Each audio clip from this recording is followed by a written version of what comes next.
Hello, hi, नमस्कार. Welcome to my mini blog number 3. आज मी माझ्या मल्हारासाठी व्हेज खिचडी बनवली होती. तर मी त्याची रेसिपी तुमच्यासोबत शेअर करते. सगळ्यात पहिल्यांदा तर मी गॅस पेटवला. त्याच्यानंतर कुकर तापवला. त्याच्यामध्ये टाकलेले आहे तूप.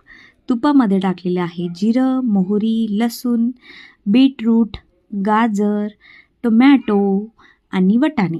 तुम्ही तुमच्या हिशोबाने याच्यामध्ये भाज्या कमी जास्त करू शकता. त्यानंतर मी ह्याला थोडंसं फ्राय केलेलं आहे.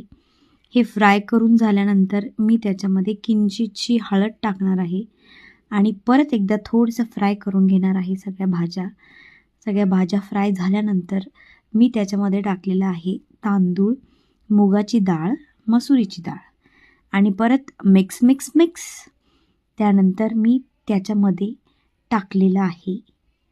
अरे येईनाच हे मित्रांनो, ह्याचं स्पीड वाढवलं होतं मी मित्रांनो, हे काय येईना.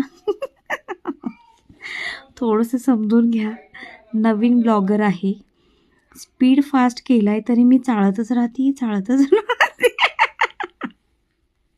सॉरी.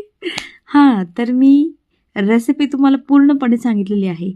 तांदूळ, मसुरीची डाळ, मुगाची डाळ टाकल्यानंतर मी या सगळ्या मिश्रणामध्ये 3 ग्लास पाणी टाकलेलं आहे. म्हणजे माझी खिचडी एकदम मऊ होईल. खूप पौष्टिक आहे. एकदा करून बघा. आवडलं तर नक्की सांगा. Thank you.